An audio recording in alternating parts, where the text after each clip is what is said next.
CEO of Clear Horizon. We're an evaluation mail-based company, a practitioner-led company. So this software that we're talking about today comes from our practice. And this is Nathan, who's with me today. He's going to be helping with this demo.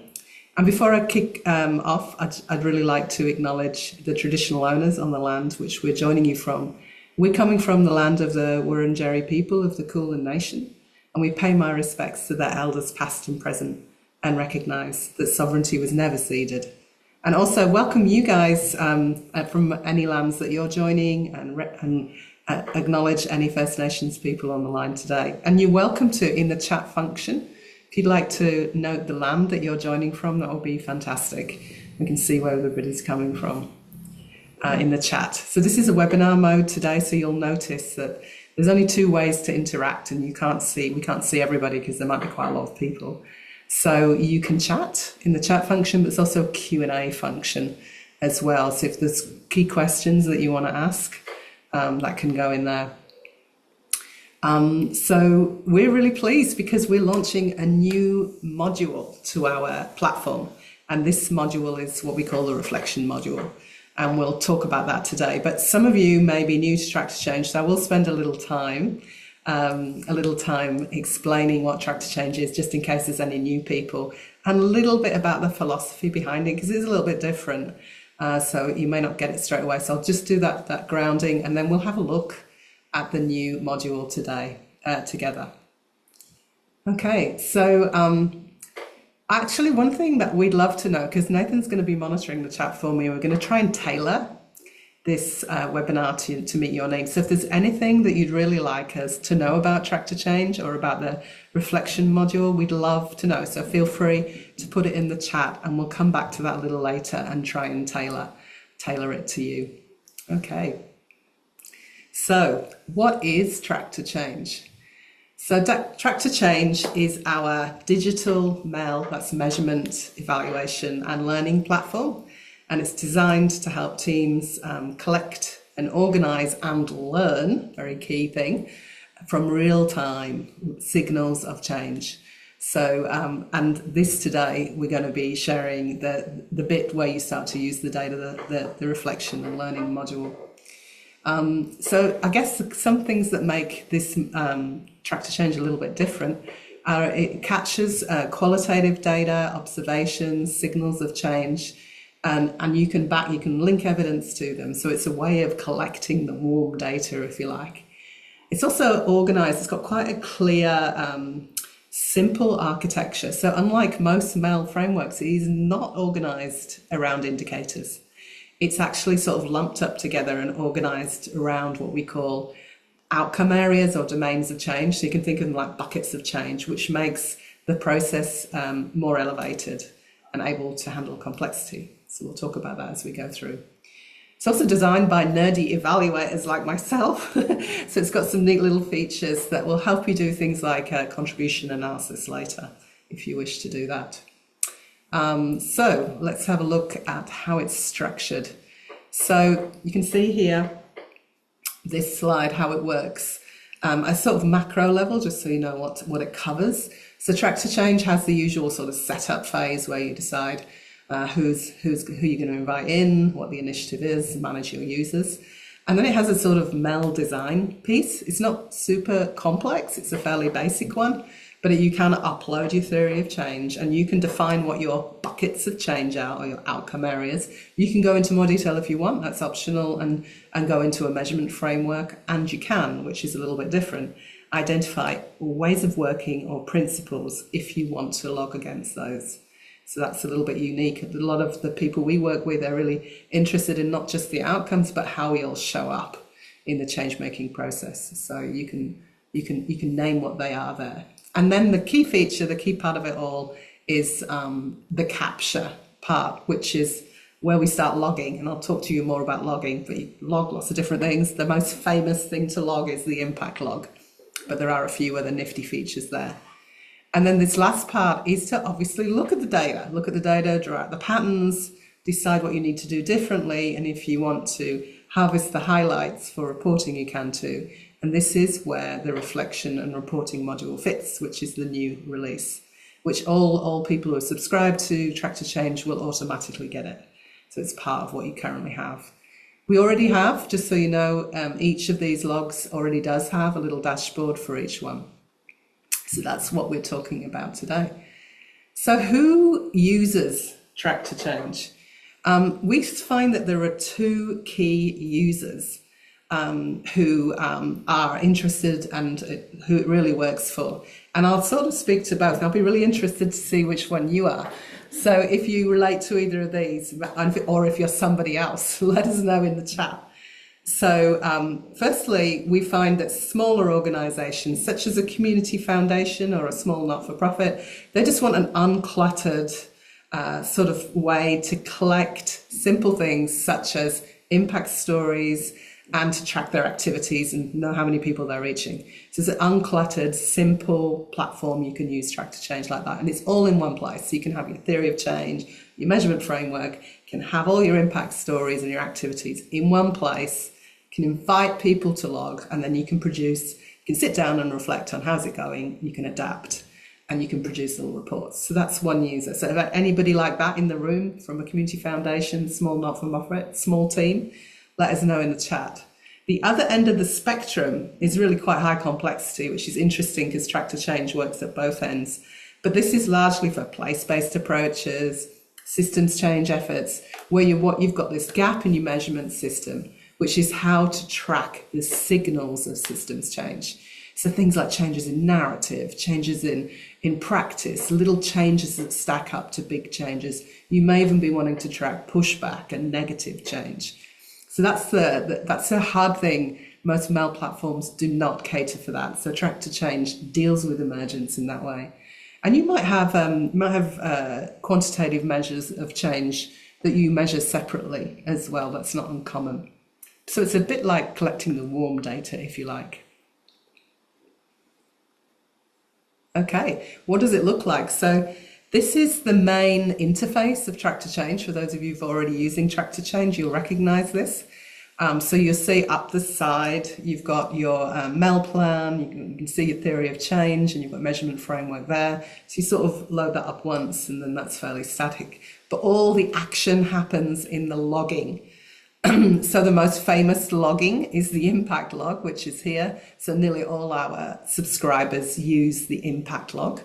So that is where you can track your impact stories or your signals of systems change, and you can load it up. You can put your outcome areas, you can decide what they are and log against them. Load up your stories, you can add links to the data, you can do rating of it, how significant it is, what's the contribution, you can do various snazzy things. So that's the one most people have on. You can turn the other three off if you want, you can turn them off if you want it simpler. But for that smaller change-making organisation, did you have a look, Nathan, at who we've got online?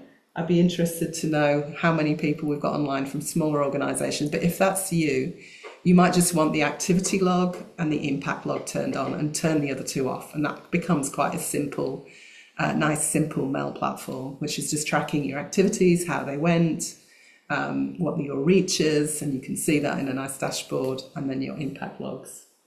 We've had one person who enthusiastically said yes when you spoke about one of being you. from a small change organisation. Yeah. And do we have? Where the rest of you are from. Do you have anybody who's from more systems changey? Do we have people from systems change? Feel free to tell us in the chat if that's you.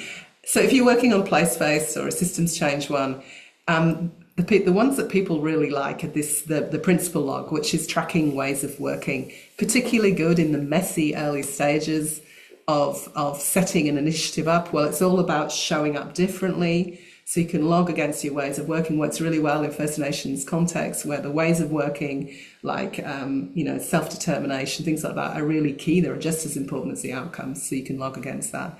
So that might be a really good one. We also have on demand. We have what's called a learning log, which is capturing lessons learned. Really key for if you're in a design phase and you're trying to capture insights.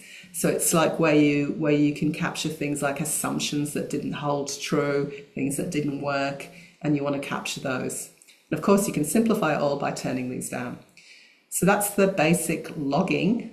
And you'll see in this little corner, you see that little orange, go back one.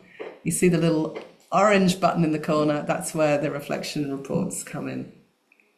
Okay, I just wanted to just briefly touch on some of the philosophy behind this, because it is a little bit different than most mail platforms. So it's not a survey, right? It's not a survey. It's not sending surveys out to people. It is based on the concept of collective noticing. Now you would all know collective noticing, maybe not by name, but things like Crime Stoppers, where people, see things, that's a collective noticing technique. It's citizen monitoring, if you like. So the idea of collective noticing is you invite collaborators, partners to log things they are seeing and aware of. And so it's the idea of collective sensing of what's going on, whether that's an impact story or it's a subtle shift in narrative or policy that you're trying to track. So it harnesses the eyes and the ears of people that you're in your system, if you like.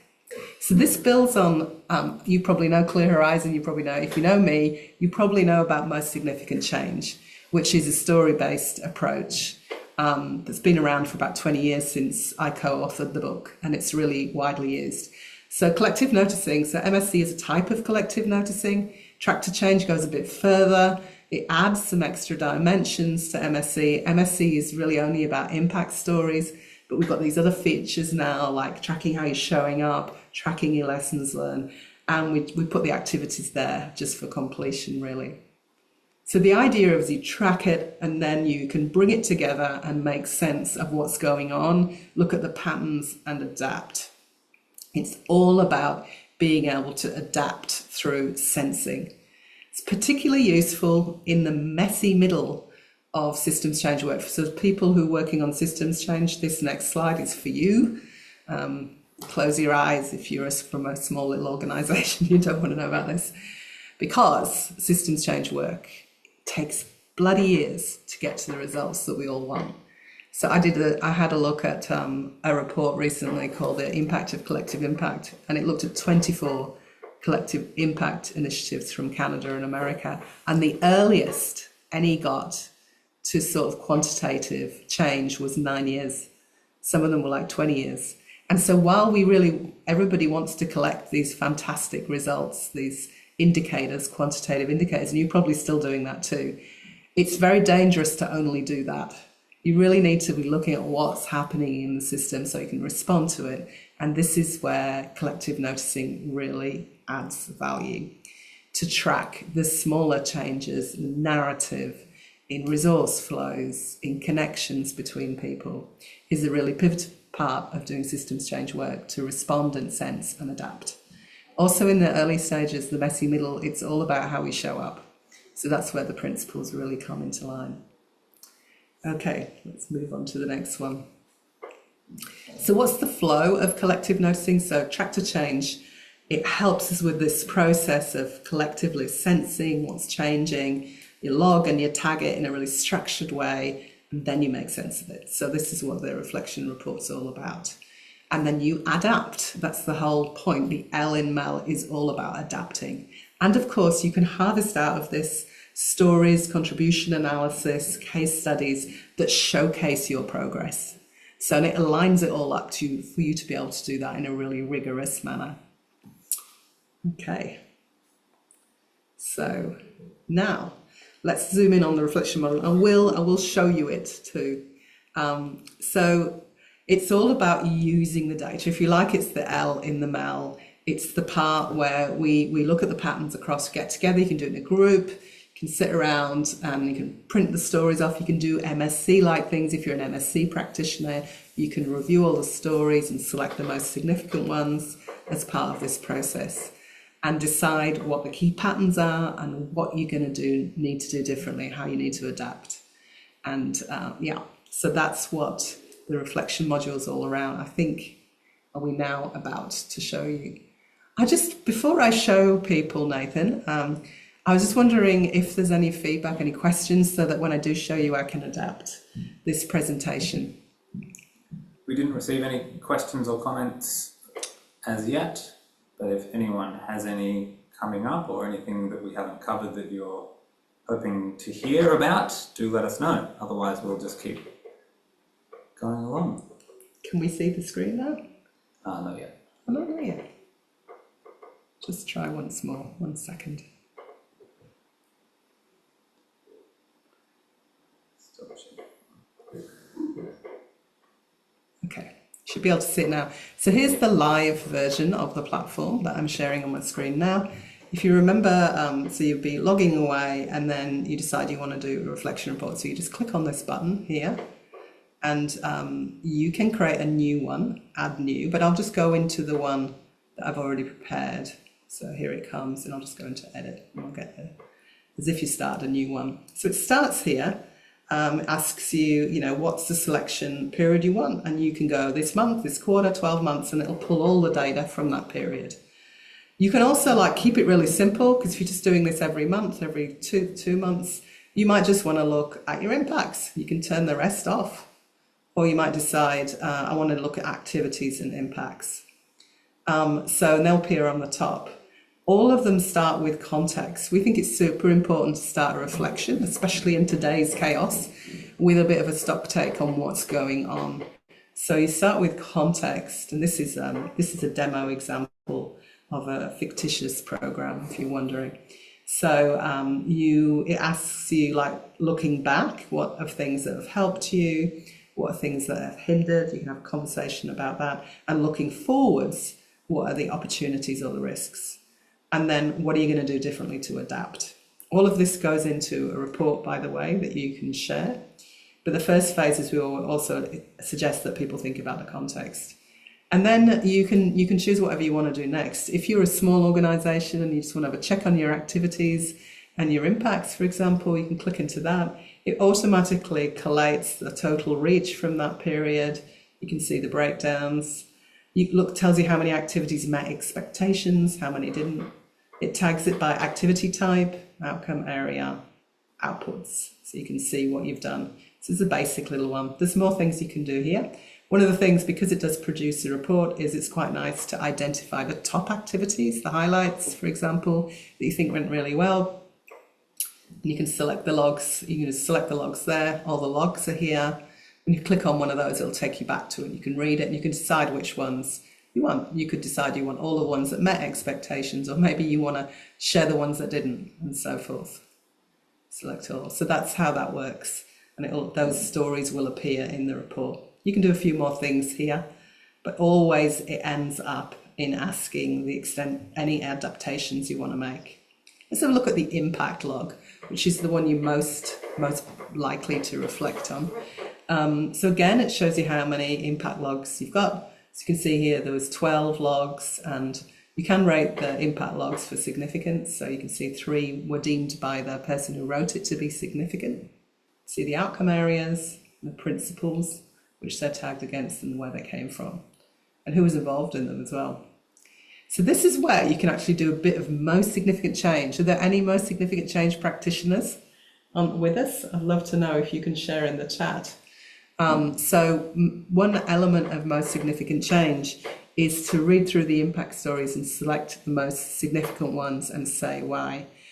So you can do that in this module. So you can, first of all, you can see all of the impact logs that have been collected over this period. You can look at what the users, the users get to rate, the people who wrote the stories can say whether it's a small significance or a large significance. So you can see from the writer's point of view, the storyteller's point of view, there's 2 that are really significant. You could then read them and decide whether you agree with it and decide which ones go into the report. Here are the stories there. You can also add why they're significant. Then the next thing really is to think about all of the logs and to look across them and to think about what are the patterns that are coming across. So you can summarize all of the logs, and then you can add any patterns that you see here. So it's notable that co-designed activities are generating more visible impacts.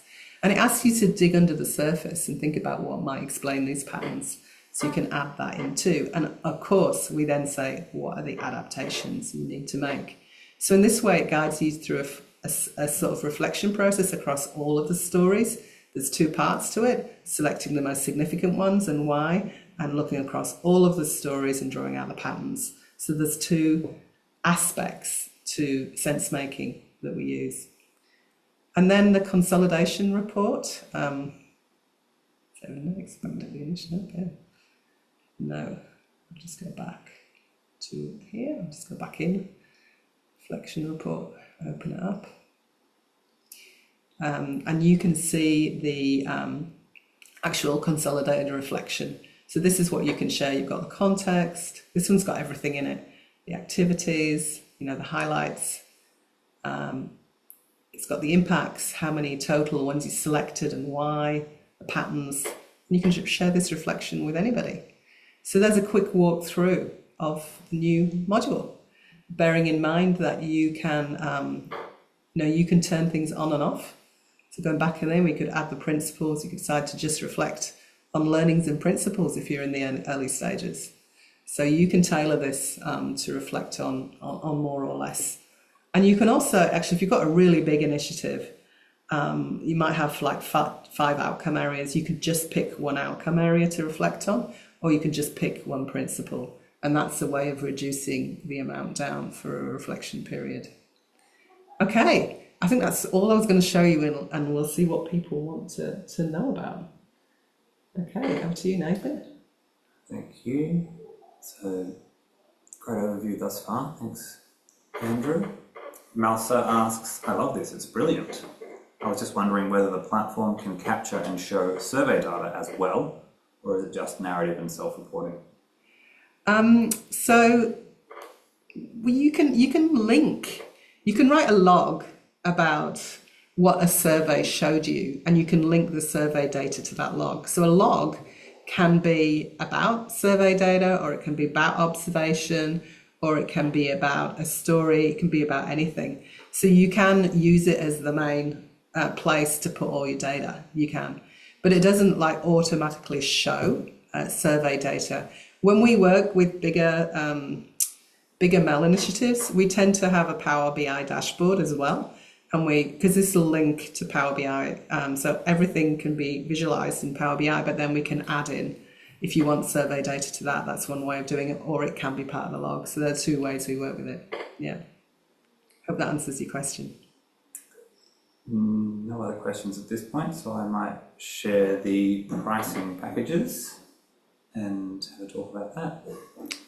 So what Sorry, guys, there's another question in the Q&A from Ruth. It's asking, could you run us through the pricing and what the pricing includes, which I think is what you were about to do, Nathan. Yeah, Ruth, we were just about to do that. Thanks, Giovanni. So we'll just show you the pricing structure. We've got a brand new pricing option out, which we're pretty excited about, which is the community pricing. You got Yep. screen. It's showing. Oh, you've got a different version of it. Oh well. Oh no, you couldn't see that. Sorry. So, as you can see here, we've got 3 pricing packages. So the standard package is what those of you who might be already familiar with Structure Change is where we started. So that's your standard access. You get your own domain, and you can have up to 3 initiatives and up to 150 users, and that is $7,500 per year.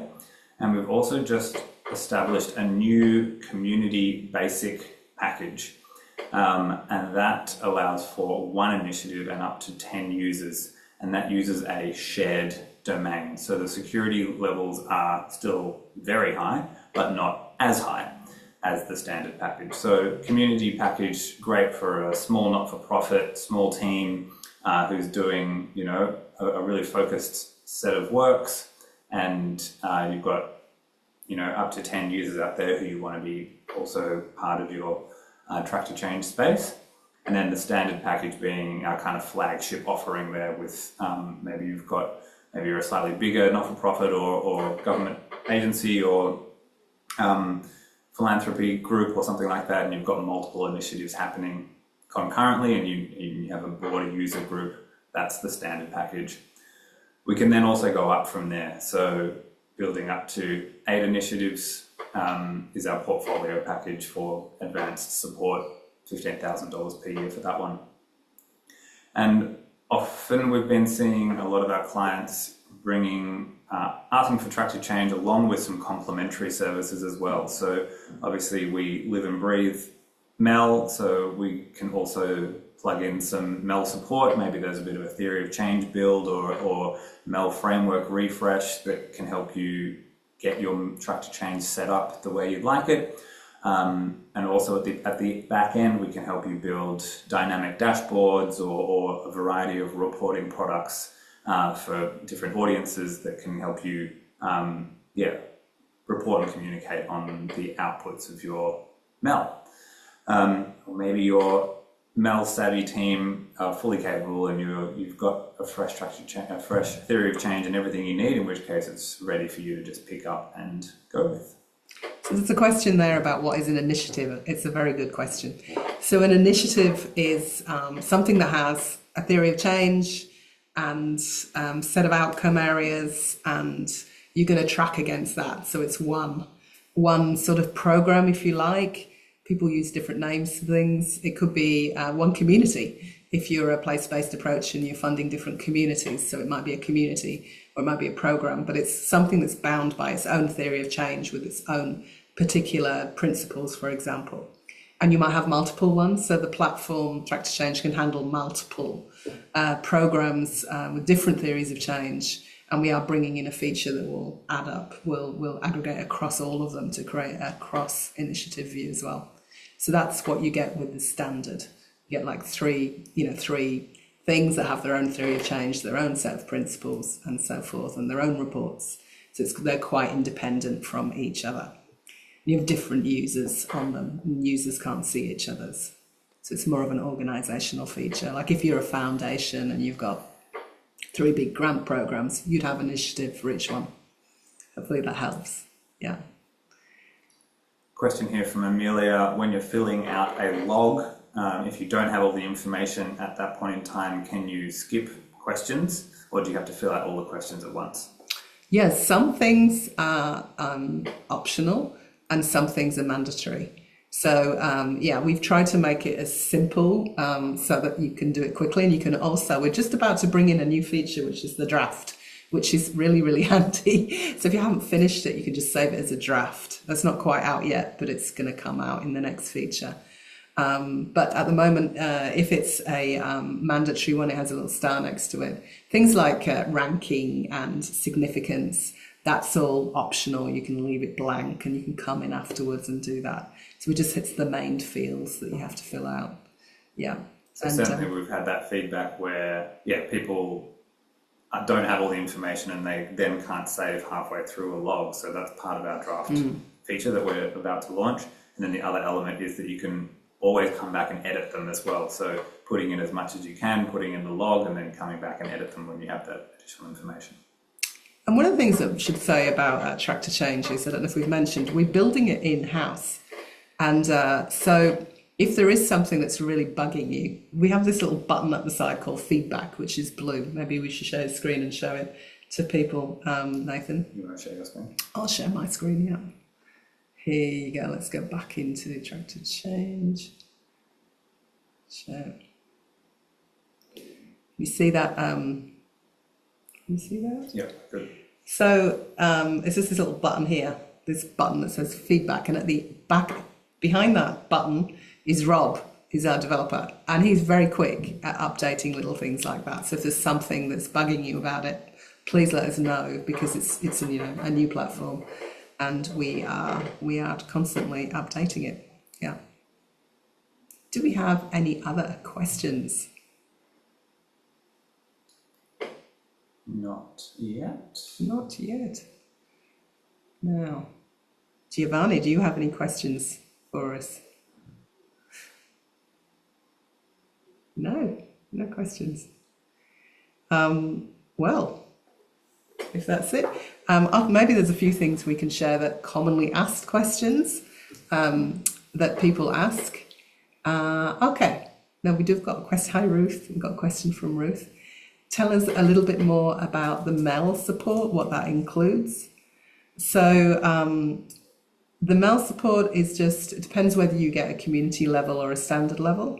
So you just basically get some basic support to get yourself up and going, such as working out where your theory of change goes, what your outcome, who your users are. So we'll help you set up and use the basic infrastructure of it. But we don't help you build a MEL plan.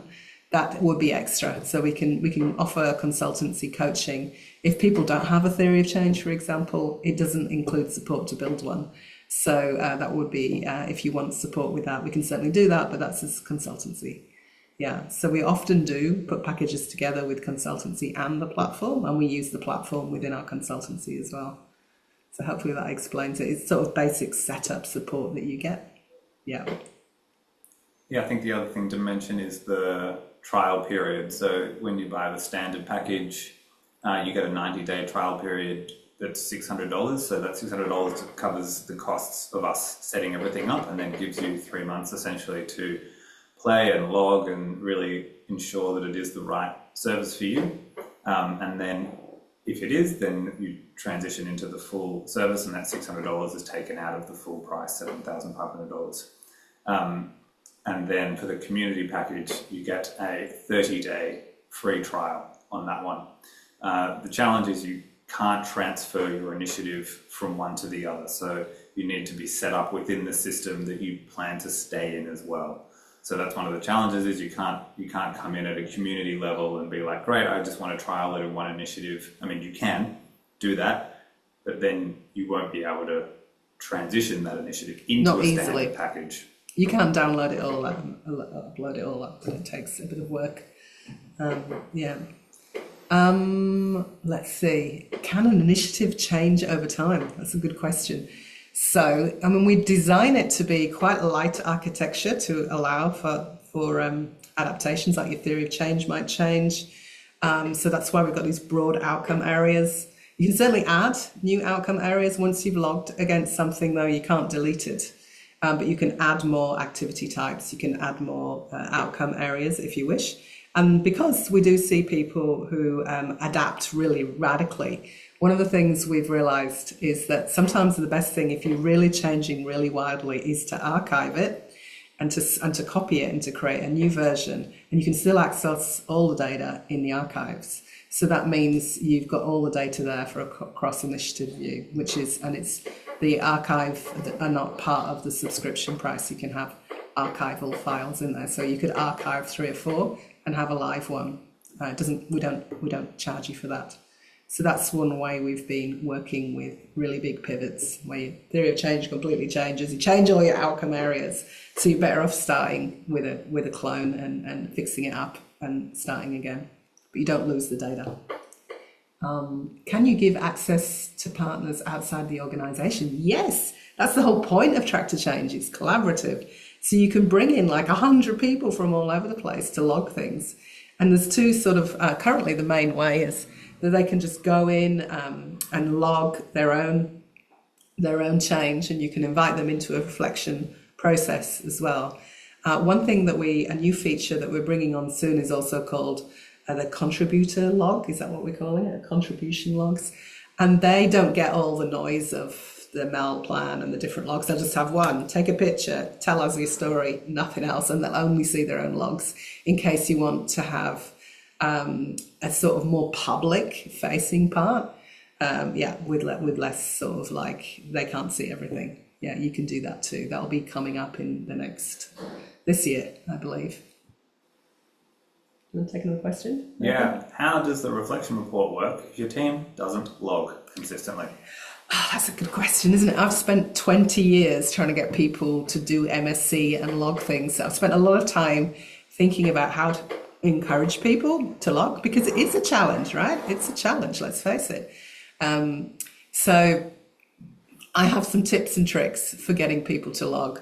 But one really good thing is to try and build some champions, or even your evaluation team, and get some stories in there to begin with, and people know what they look like. It's quite intimidated if they don't know what you're looking for. So to get some in, one of the neat features of Track to Change is that when you document a log, you can all see it, and you can comment on each other's logs, and they'll get an email saying, I do this. So I actually make all my staff, all the people at Clear Horizon, we log ourselves against our strategy. And so when any of my staff write a log, any log, I'll write a comment, oh, that's fantastic, da, da, da, da. And they get an email from me saying that. So you can encourage people like that. And then the other thing is, like, you can also log, you can have a quarterly meeting, you can go to it where you're going to do your reflection one, and you can sit down and you can discuss your stories right there and then, and you can put them straight in, everybody can put them in on their phones because it works with mobile phone, straight there and then you capture the stories and then you do a reflection straight away. So there's lots of little tips of getting people to log, but the key thing I would say to you is that you have to do the reflection report, you have to look at the logs and do the adaptations. If you're not using the stories, if they just sit and forget, well, people are being rational not to collect them, aren't they? Because they're not being used. So my secret is to make sure it's live, it's being used, and that you're constantly like benefiting from them, and then it can build on itself and get bigger and bigger and more vibrant. It's one organisation that we're working with who are logging about 100 logs every quarter, and then doing a collaborative reflection report, and they're in a very swirly sort of initiative, so that works really well for them. Yeah. Great. The second part of the previous question, can you establish different levels of permissions for different users? You can, yeah. There are about 5 different user types currently in there, and we're bringing this new one in. Each one has got its own category. So you have administrators, so they have access to everything, and they set up the mail plan and load up the theory of change. Not everybody can do that. So that's one type. And then you have people who can only access one initiative. Remember, there can be different initiatives on the platform. So you can have people who can only access that initiative or can access all initiatives, like a sort of like organizational executive could access every initiative. You can have people who can only read the logs and not logs. So there's different ones, yeah. And then we're bringing this one in, which is the contributor, who can't see the whole platform, only sees their own logs. So yeah, that's really key that we have different levels of usage. It's a good question. Thank you. Question about the reporting outputs. Can we produce a variety of reports for different users, boards, government, funders, different audiences? Not yet. This is our first report feature. You can produce a PDF of the mail plan already. So when you've done your mail plan, you can print that out as a PDF and you can share that. So currently there's 2 reporting outputs. In Track to Change is the mail plan, and then the output of the reflection report, which you can share. But we have more to come. And if you give us feedback, we'll try and design it to meet your needs. Yeah. Likely the content of the reflection report will have the content you need for those other reports as well. So you can obviously pull out, but we don't have the button yet. We don't have the button yet. But the other thing that we're building in, I don't know if anybody's asked yet, is AI. So when we started, we were a bit conservative at the beginning because our clients are often government, and this was a year or so ago, and people were a bit reluctant to have AI in the platform, but things have changed. So we are building some AI into the platform, which you can turn off, you don't have to have if you don't want AI in there, but it's largely to summarize the logs, that part of the reflection report when it summarizes all of them, that will be done by AI and you can edit that. Yeah, so we'll have a bit of summary stuff coming in. And that we'll do more of that later as well.